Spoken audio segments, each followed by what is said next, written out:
Good evening, people. Welcome to the Geeky Teacher. Today we're going to be reading a little bit from Fire and Blood, the prequel to Game of Thrones by George R. with illustrations.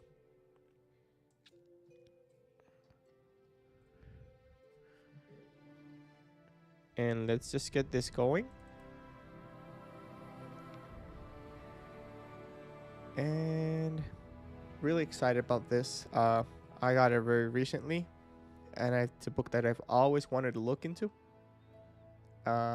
Hey Dan, ¿cómo estás? Artes, ¿cómo estás? Saludos. What's going on?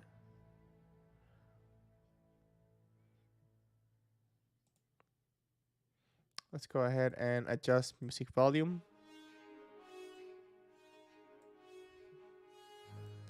Happy Friday, happy Friday. How is everyone doing today? ¿Cómo está todo el mundo hoy? And I'm just doing a quick share.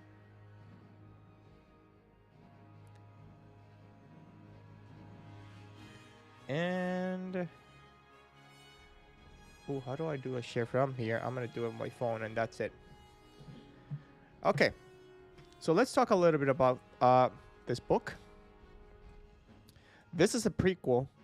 It's a prequel of Game of Thrones. Hey, Matt. Matt, how are you doing? By George R. Martin, the writer of Game of Thrones, who has not finished his Game of Thrones books. It's illustrated by Doug Wheatley. The illustrations are really, really beautiful. This is 300s before Game of Thrones, Dragons Rule Westeros. There are a lot of very beautiful illustrations on the inside of this book that really just push the whole thing forward, just enhance. I've never heard of Game of Thrones. Should I be here? This is a prequel book to Game of Thrones, so even if you haven't watched Game of Thrones, you should be okay. Let's take a quick peek at some of the stuff on the inside. We got some illustrations from the Targaryen family. And this is 300 years ago, so we're talking really old story. We're talking Targaryen family a long time ago.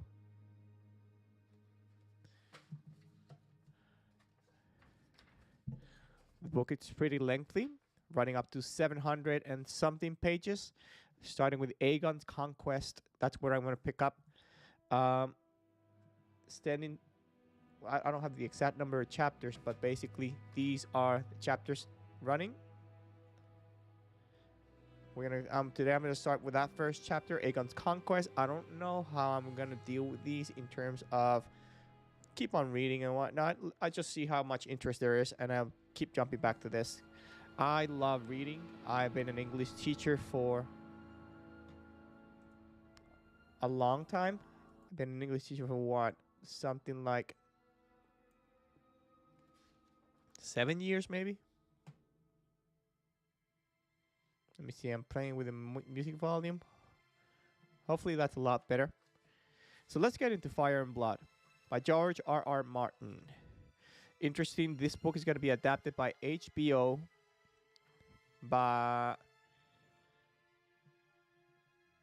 It's going to be adapted by HBO, and this show should be coming supposedly next year.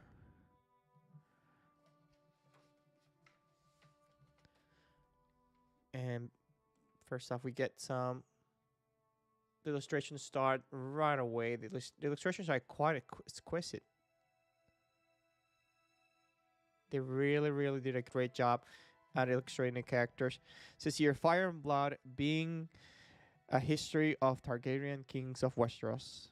Volume 1 from Aegon the Conqueror to the regency of Aegon III, the Dragonbane, by H. Masters Weldon of the Citadel of Old Town. Here transcribed by George R. Martin. That is pretty awesome.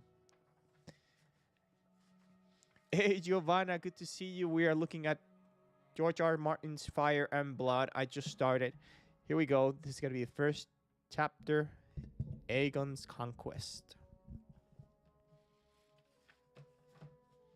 Okay. So let's get this started.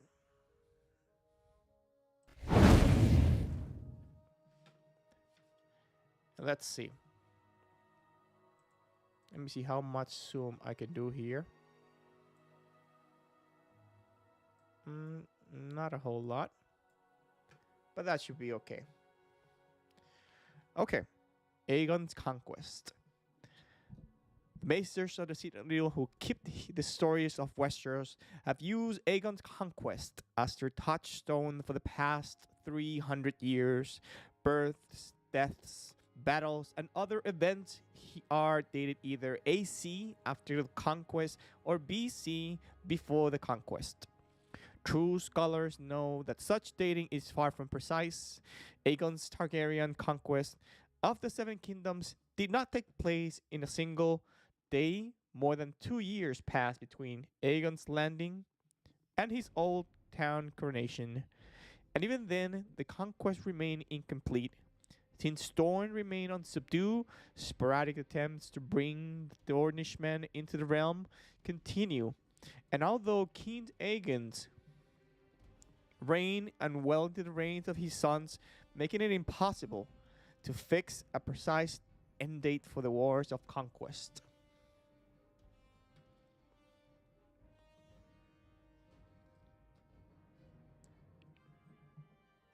Okay, and let me make sure I have these shares running. Give me one moment, guys, and they're just gonna take down this volume.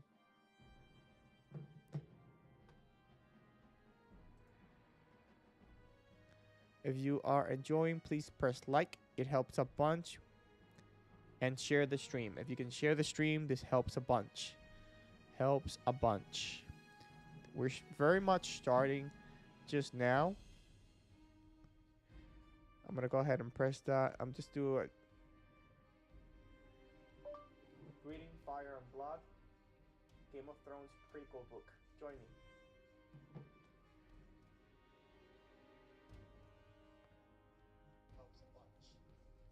And let's keep going, people. Bro, this is awesome. Hey, Eric, thank you for joining. Thank you. I appreciate it, man. Compliments are very, very much appreciated. I'm just getting started so far, having quite a bit of time.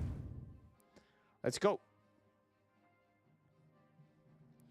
Even the war's date is a matter of some misconception. Many assume wrongly that the reign of King Aegon Aegon I Targaryen began on the day he landed at the mouth of Blackwater's Rush.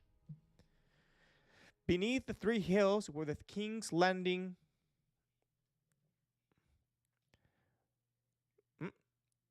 would eventually stand.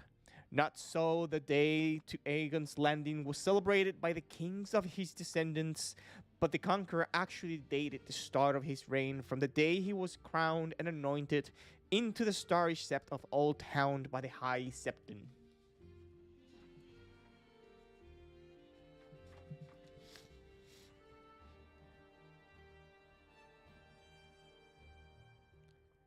And of the faith, this coronation took place 2 years ago after Aegon's Landing, well after the three major battles of the wars of conquest had been fought and won. Thus it can be seen that most of Aegon's actual conquering took place from 2 and 1st before BC, before the conquest. The Targaryens were of pure Valyrian blood, dragon lords of Asian lineage, 12 years before Doom of Valyria, 114 BC. Aenar Targaryen sold his holdings in the freehold and the landings of the Long Summer and moved with all his wives, wealth, slave dragon siblings, kin, and children to Dragonstone, a bleak island citadel before Smoking Mountain in the Narrow Sea. Let me go ahead and adjust.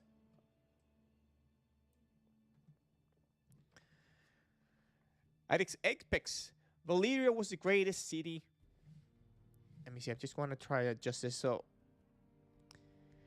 at its apex, Valyria was the greatest city known to the world, the center of civilization. Within its shining walls, 2 score rival houses vied for the power and glory in court and council.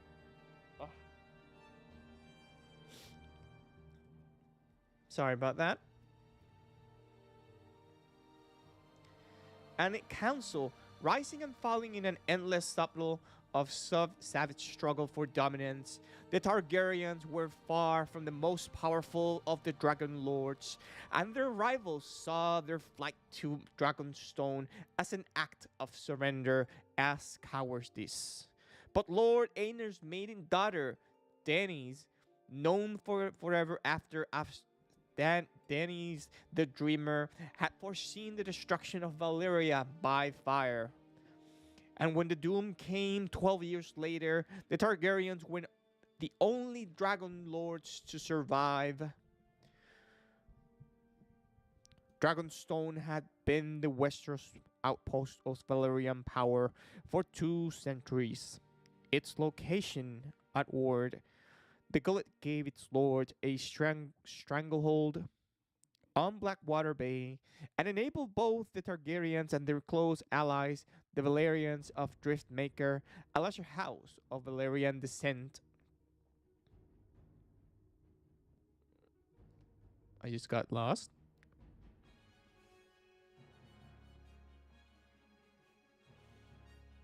To fill their copy of the passing trade, Valyrian ships, along with those of another allied Valyrian house, the Cetigars of Claw Isle, dominated the middle reaches of the narrow sea, whilst the Targaryen ruled the skies with their dragons. So we're getting a pretty good picture here of what is happening between the families who are allies to the Targaryens and whatnot. Let's see how this keeps going. And I just want to make a quick adjustment here. Okay, hopefully that sounds pretty okay. Not too loud, not too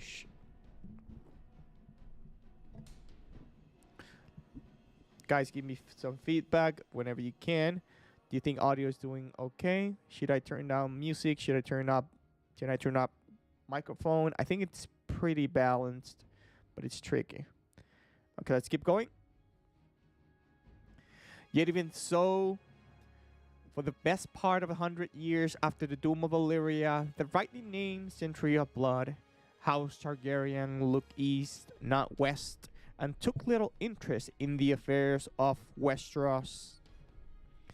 Daemon Targaryen, brother and husband to Dany the Dreamer, followed Aenar the Exiled as Lord of Dragonstone and became known as Daemon the Glorious. Daemon's son, Aegon, and his daughter Aelena ruled together after his death.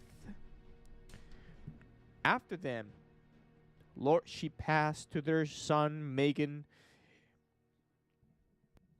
his brother Aerys, and Aerys' sons Aelith, Balin, and Damian. The last of the 3 brothers was Damian, whose son Aerion then succeeded to Dragonstone. And let's get some shares done.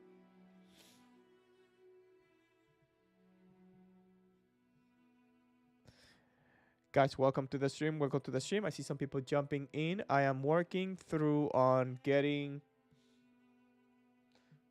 some shares to groups. If you bear with me for a second.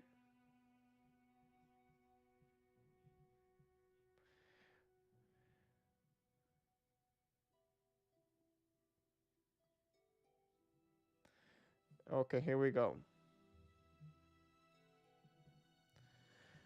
Okay.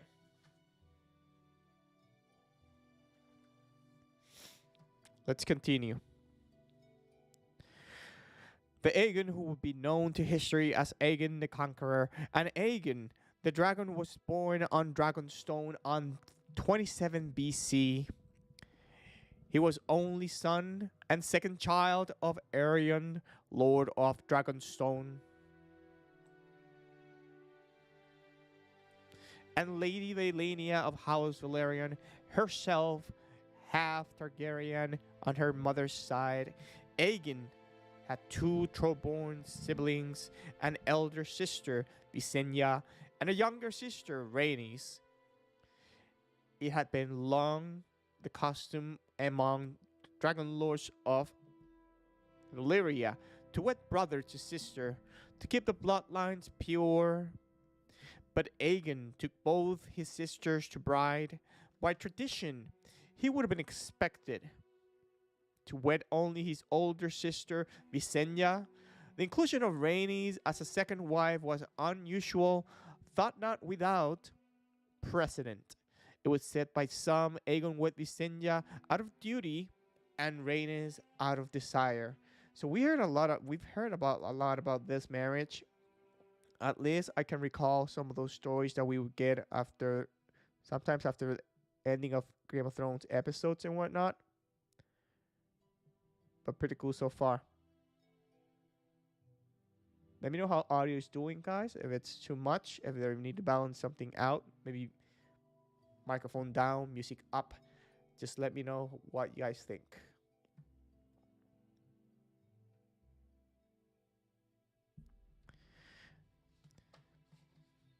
Okay, all three siblings had shown themselves to be dragon lords before they wed.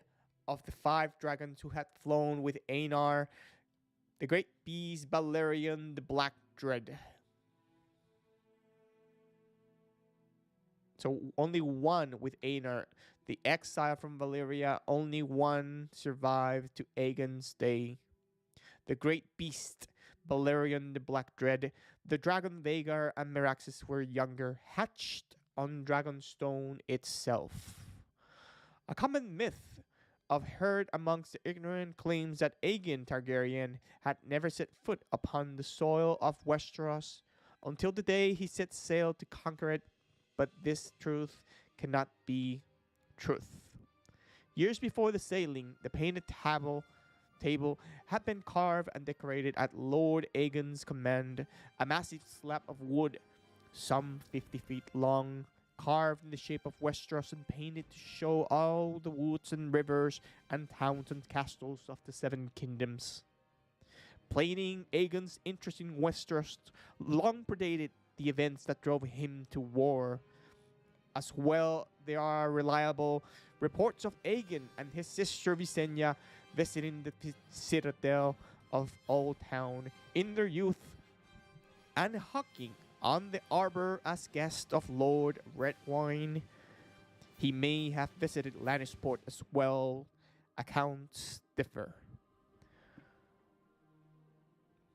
The Westeros of Aegon's youth was divided into 7 quarrelsome kingdoms, and there was hardly a time when 2 or 3 of these kingdoms were not at war with one another. The vast, cold, stony north was ruled by the Starks of Winterfell. In the desert of Doan, the Martell princes held sway. The gold-rich western lands were ruled by the Lannisters of Casterly Rock, the fertile reach by the gardeners of High Garden.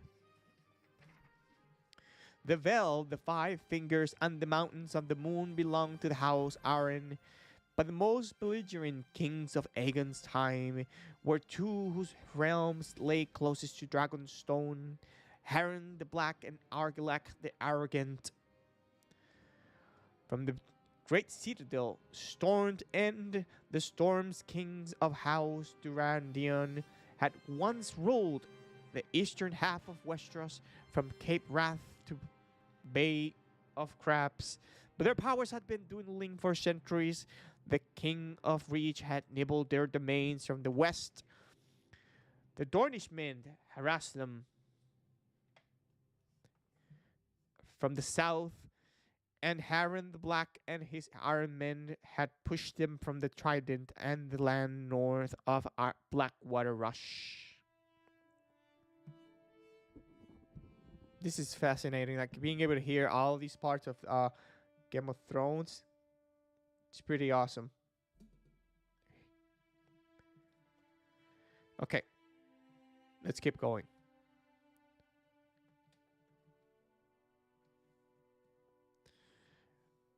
Okay.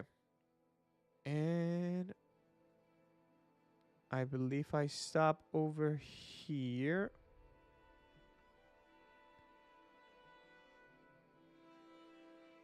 Oh. Okay. King Argilac, last of the Duerden, had rested this climb for time, turning back a Dornish invasion while still a boy, crossing the narrow sea to join the great alliance against the imperialist Targar of Volantis, and slaying the Garst, 7th Gardener, King of the Rich. I'm gonna pull 1 second, guys. I'm just gonna turn down the music a little bit. Welcome to the stream. Welcome to the stream, people. Okay.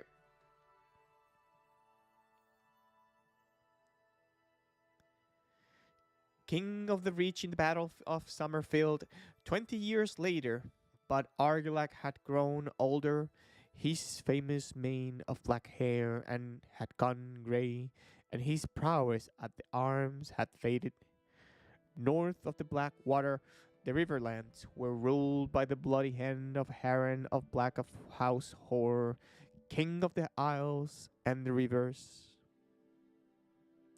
Harren Arbon, Grand Desired, Harwind Hearthand, had taken the trident from Argilac's Grand Desire.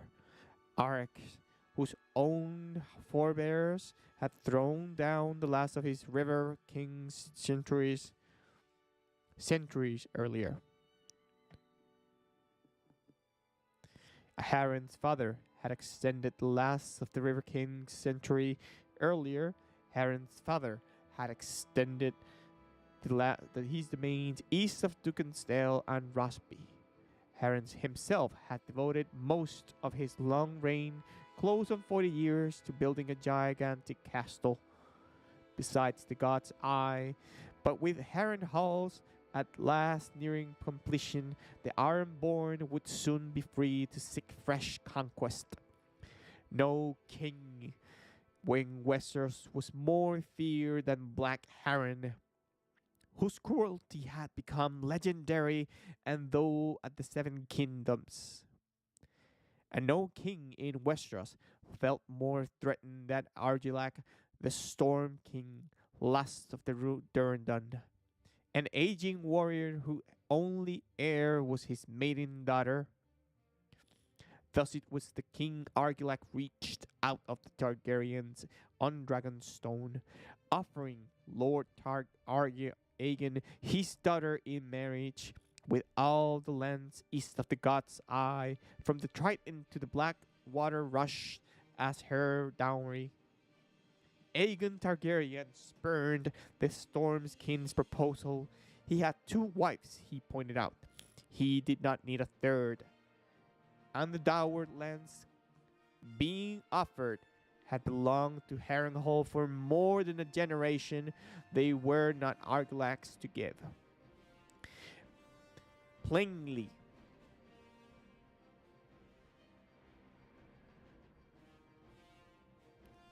the Lord of Dragonstone, plainly the aging Stormy King meant to establish the Targaryens along the Black Water as a buffer between his own lands and those of Harren of the Black.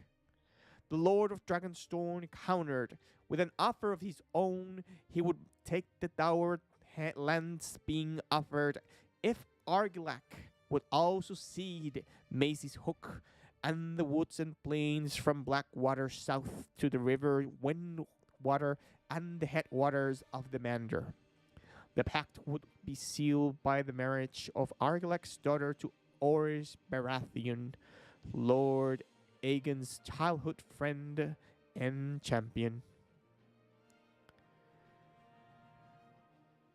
For people who are getting just here just now, quick explanation, we're going over the book Fire and Blood. Oop, I did the wrong screen. We're going over the book Fire and Blood by George R. R. Martin.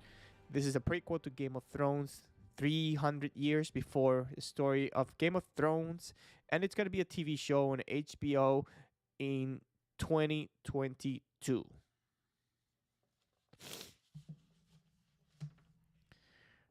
Let's go back.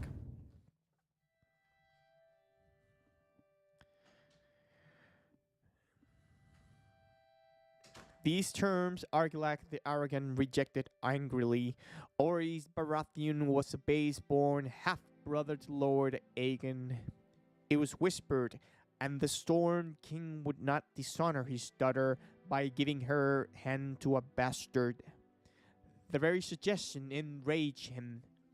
Argilac had the hands of Aegon's envoy cut off and returned to him in a box.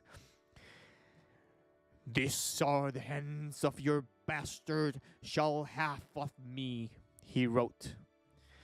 Aegon made no reply. Instead, he summoned his friends, bannermen, and principal allies to attend him on Dragonstone. Their numbers were small. Sorry, guys. Allergies.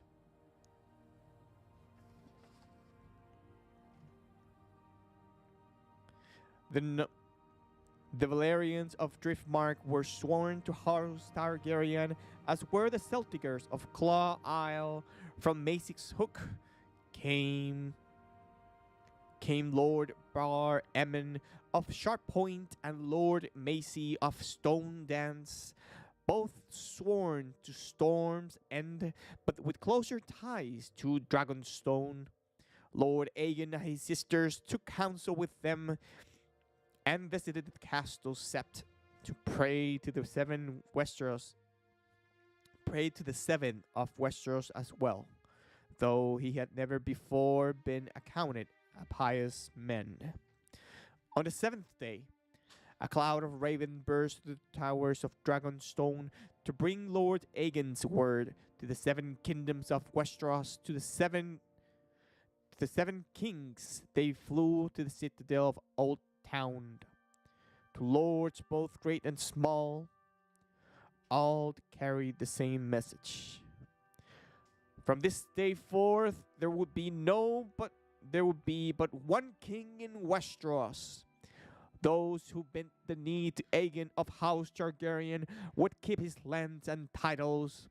Those who keep up arms against him would be thrown down, humbled, and destroyed. Accounts differ on how many swords set sail from Dragonstone with Aegon and his sisters. Some say 3,000, others number them only in the hundreds. This modest Targaryen host put ashore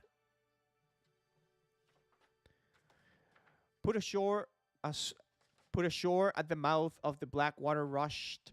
On the northern bank, there were wooded hills rose above a small fishing village. In the days of the 100 Kingdoms, many petty kings had claimed dominion over the river mouth. Amongst of them, the Darkling kings of Dukingscale, the Macies of Stone Dance, at the river of kings of Cold, be they mud. Let me see. Amongst them, the Darkling kings of Dukinsdale, the Maces of Stone Dance, the River Kings of the Old, be they Mutts, Fishers, Backens, Blackwoods, or Hooks. Towers and forts had crowned the 3 hills at various times, only to be thrown down on one war or another. Now only broken stones and overgrown ruins remain to welcome the Targaryens.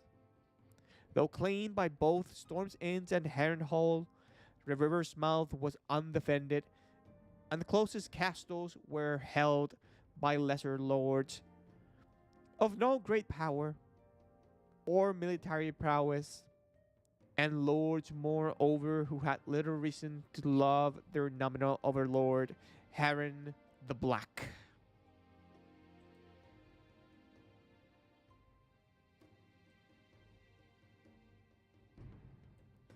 Give me one. I'm just adjusting the audio.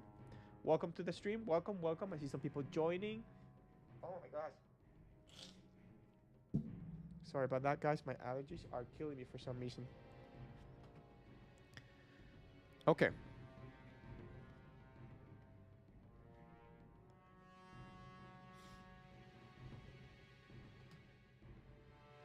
Here we go. Aegon Targaryen quickly threw up a log and earth palisade around the highest of the three hills and dispatched his sisters to secure the submission of the nearest castles. Rosby yielded to Rhaenys and golden-eyed Meraxes without a fight. At Struxworth, a few crossbowmen loose bolts at Visenya until Vhagar's flames set the roof of the castle keep ablaze. Then they too submitted. Dragons are too powerful in Game of Thrones. Like, dragon gets to a battle, the enemies practically lose the battle. Okay. The Conqueror's first true test. From the Lord Darkling of Duckendale and Lord Mutton from Maidenpool, who joined their power and marched south with 3,000 men to drive the invaders back into the sea. Aegon sent Orys Baratheon out to attack them on the march, whilst he descended on them from above with the Black Dread. Both lords were slain in the one-sided battle that followed.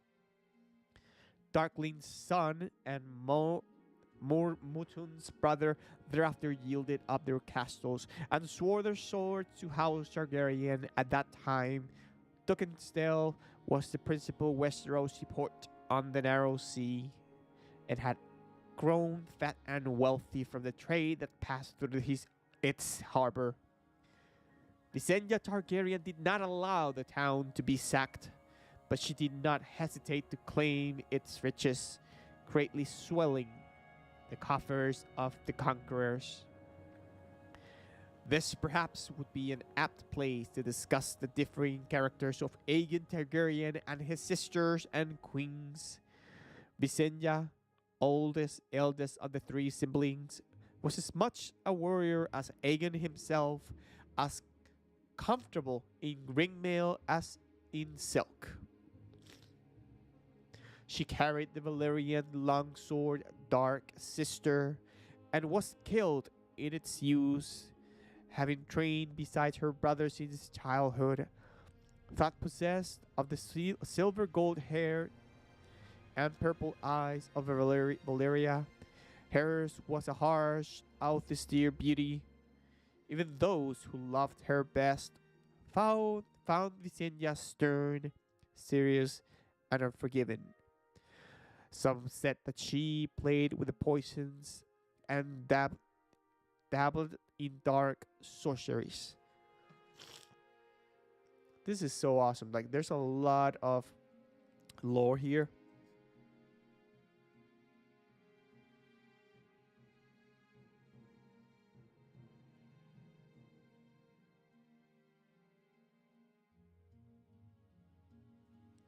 Sorry, guys. Allergies are not making this easy. Not making it easy. So far, a few things have happened. They're establishing a lot of the background story of the Targaryens and those first few conflicts. We're seeing a lot of Aegon, who married his sisters. He married Visenya as well as he married Rhaenys. We're seeing also Balerion the Black Dread. A lot of stuff that if you watch Game of Thrones, you either heard stories or references, and if you watch some of the stories in the back,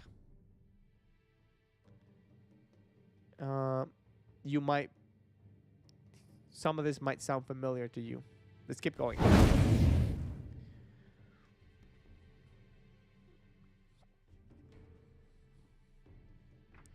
Rhaenys, youngest of the three Targaryens, was all her sister was not. Playful, curious, impulsive, given to flights of fancy. No true warrior. Rhaenys loved music, dancing, and poetry, and supported many a singer, mummer, and puppeteer. Yet it was said that Rhaenys spent more time on Dragonback than her brother and sister combined. For above all things, she loved to fly. She once was heard to say that before she died, she meant to fly Meraxes across the sunset sea to see what lay upon its western shores, whilst no one ever questioned Visenya's fidelity to her brother husband.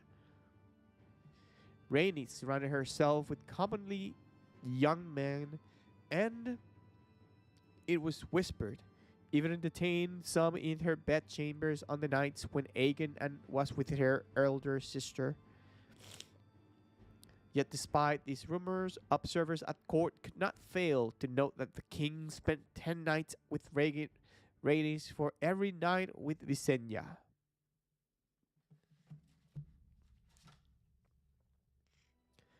And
okay, looks like my book moved a couple of pages. Here we go. Aegon Targaryen himself strangely was much an enigma to his contemporaries as to us. Armed with the Valyrian steel blade Blackfire, he was counted amongst the greatest warrior of his age. Yet he took no pleasure in feats of arms, and never rode in tourney or melee. His mount was Balerion the Black Dread, but he flew only to battle or to travel swiftly across land and sea. His commanding presence drew men to his banners, yet he had no close friends save Orys Baratheon, the companion of his youth. Women were drawn to him, but Aegon remained ever faithful to his sisters. As king, he would put trust in the small council and his sisters, leaving much of the day-to-day governance of the realm to them, yet did not hesitate to take command when he found it was necessary. Though he dealt harshly with rebels and traitors, he was open-handed with former foes who bent the knee. This he showed for the first time at Aegon Fort. The crude wood and earth castle he had rise atop and would henceforth and forever be known as Aegon's High Hill. Having taken a dozen castles and secured the mouth of the Blackwater Rush on both sides of the river, he commanded the lords he had defeated to attend him. There they laid their swords at his feet, and Aegon raised them up and confirmed them in lands and titles. To his oldest supporters he gave new honors. Daemon Velaryon, Lord of the Tides, was made master of ships, in command of the royal.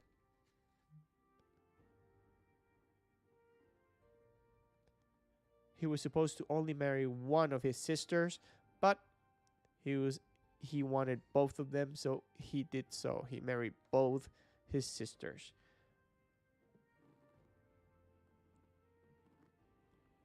The illustrations are really something else. I am loving the illustrations. Like, they really give a depth to the story because you can kind of see what's happening and whatnot. Okay, let's keep going.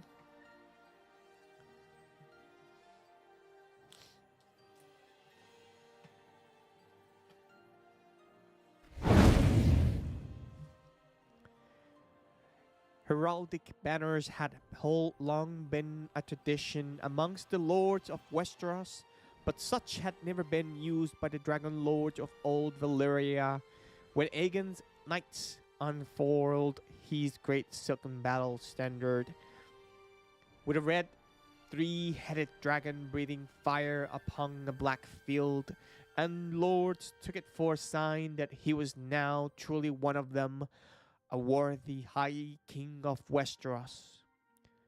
When Queen Visenya plays a Valyrian steel circlet, studded with rubies on her brother's head, and Queen Rhaenys hailed him as Aegon, first of his name, king of all Westeros and shield of his people. The dragon roared, and the lords and knights sent up a cheer, but the small folk, the fishermen, and few hands and good wives shouted loudest of all. The 7 kings that Aegon the dragon meant to uncrown were not cheering, however. In Harrenhal's and Storm's End, Harren the Black and Argilac the Arrogant had already called their banners. In the west, King Mern of the Reach rode the ocean road north of Casterly Rock to meet his King Loring of House Lannister. The Princess of Dorne dispatched a raven to Dragonstone, offering to join Aegon against Argilac the Storm King, but as an equal and ally, not a subject. Another offer of alliance came from the boy king of the Eyrie, runner Arryn, whose mother asked for all the lands of the east of Green Fork, and the Trident from the Vale support against Black Harren. Even in the north, King Torrent Stark of Winterfell sat with his lords, bannermen, and counselors late into the night, discussing what was to be done about this would-be conqueror. The whole realm waited anxiously to see where Aegon would move next. Within days of his coronation, Aegon's armies were on the march again. The greater part of his host crossed the Blackwater Rush, making south of Storm's End under the command of Orys Baratheon. And before I switch, let's take one last look at that illustration. Pretty nice. Sorry, guys. Again, here we have Aegon with his 2 sisters.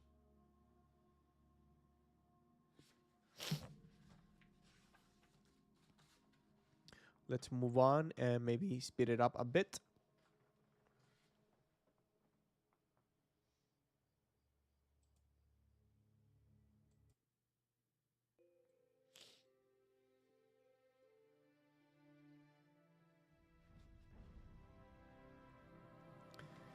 Okay. Rhaenys accompany him astride Meraxes of the Golden Eyes. Golden and silver scales, the Targaryen fleet under Daemon Velaryon left Blackwater Bay and turned north for Gold Town and the Vale. With them went Queen Visenya and Vhagar. The king himself marched northeast to the God's Eye and Harrenhal. The Gargantuan fortress was the pride and obsession of King Harren the Black. All 3 of the Targaryen thrust faced fierce opposition. Lords Errol, Fell, and Buckler, bannermen to Storm's End, surprised the advanced elements of Orys Baratheon's host as they were crossing the Windwater cutting down more than 1,000 men before fading back into the trees. So the war is starting to get a lot more complicated now, and we're seeing all the kingdoms resisting Aegon, and it looks like it's gonna get really bloody. So fire and blood starting to make a lot of sense.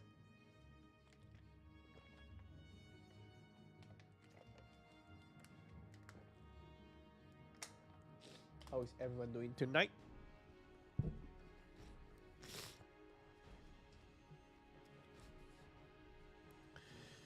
Okay.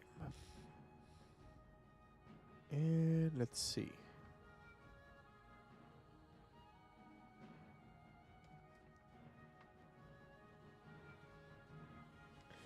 A hastily assembled Arryn fleet, augmented by a dozen Braavosi warships, met and defeated the Targaryen fleet in the waters of Goldtown. Amongst the dead was Aegon's admiral, Daemon Velaryon.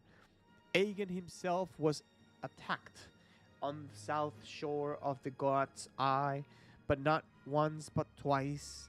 The Battle of the Reeds was a Targaryen victory, but they suffered heavy losses at the Wailing Willows when two of King Harren's sons crossed the lake in longboats with muffled oars and fell upon their rear. In the end, though Aegon's enemies had no answer for his dragons, the men of the Vale sank a third of the Targaryen ships and captured near as many when Queen Visenya descended upon them from the sky to turn their ships burned. Lord Errol fell and Buckler hid in their familiar forests until Queen Rhaenys unleashed Meraxus, and a wall of fire swept through the woods, turning the trees to torches, and the victors at the Wailing Willows returning across the lake of Harrenhal were ill prepared when Balerion fell upon them out of the morning sky. Harren's long boats burned, so did Harren's sons. So this is pretty much an overkill. Like as soon as a dragon gets there, the battle is the tide of the battle is turned, and pretty much there's no counter. They don't have a counter for a dragon. They don't have an effective counter.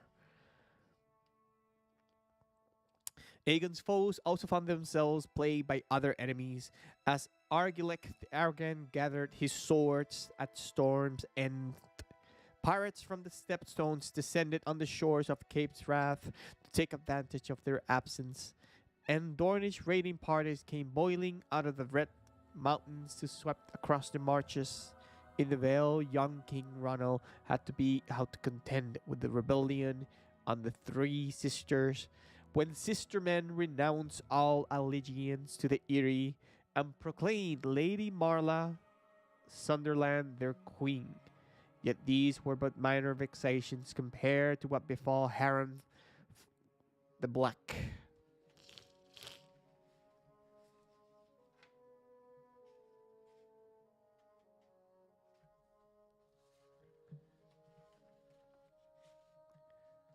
Though House Horror had ruled the Riverlands from 3 generations, the men of the Trident had no love for their Ironborn lords.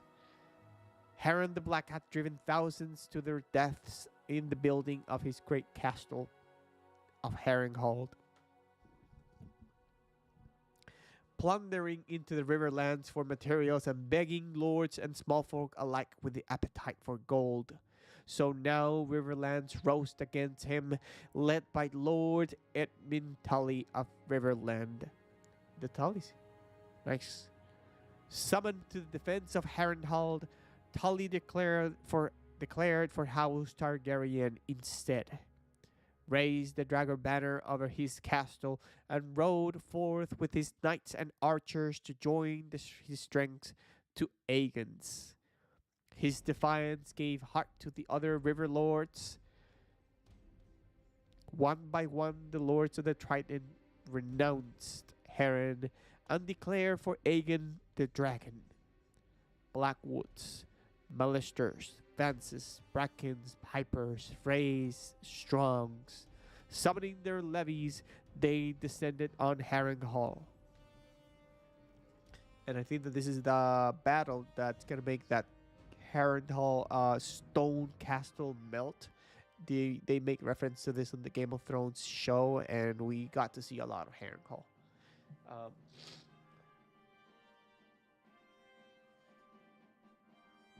Sorry, guys.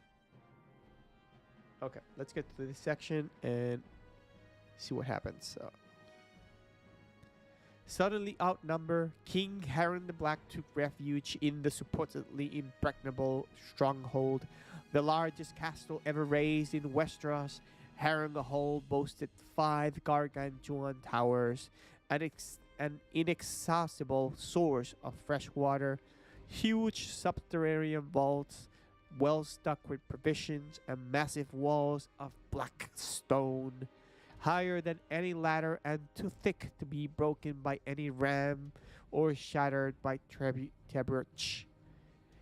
Harren barred his gates and settled down with his remaining sons and supporters to withstand a siege. Aegon of Dragonstone was a different mind. Once he had joined his power with that of Edmund Tully's and the other river lords to ring the castle, he sent a maester to the gates under a peace banner to parley. Harren emerged to meet him, an old man, grey yet still fierce in his black armor. Each king has his banner bearer and his maester in attendance, so the words that they exchange are still remembered.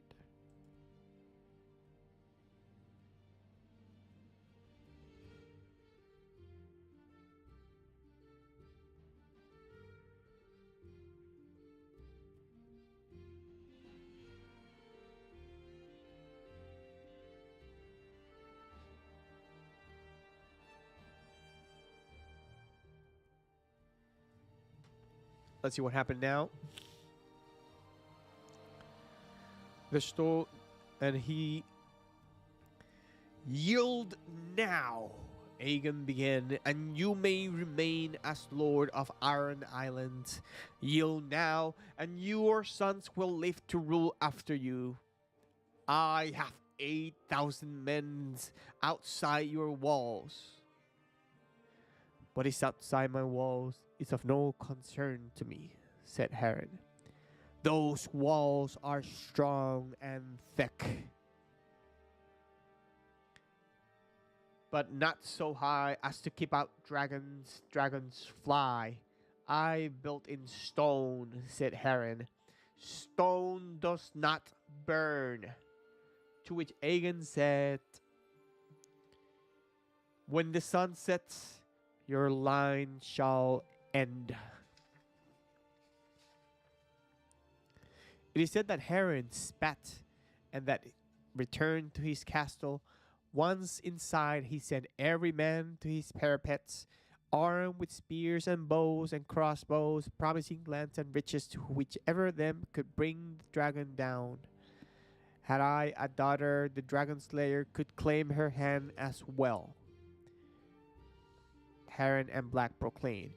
Instead, I will give him one of Tully's daughters, or all 3 if he likes, or he may pick one of Blackwood's whelps or Strongs, or any girl born of these traders of the Trident, these lords of Yellow Mud. Then Harren the Black retired to his towers, surrounded by his household guard, to sup up his remaining sons. And this is where we're going to stop for today, guys. I'm gonna do some polls, ask some feedback, hopefully see what you guys thought and how you felt about the idea of doing a reading stream. On Twitch, this is kind of common. They have the Just Chat tab, but on Facebook it's not as common. So I don't know, maybe I'm one of a few. Let's see what happens. Gotta ask around, maybe give it a few more tries, read a little bit more. We did not finish that chapter, but I will probably try this some more. It's fun. I like it. I love reading. It's an excuse to force myself to read. So I might end up just doing this with this book and some other books as well. So guys, this is it. I'm going to cut short here. Thank you for everyone who has watched. This is the Geeky Teacher, geeking out. See you guys on the next one. Have a good night, people, and have a good weekend.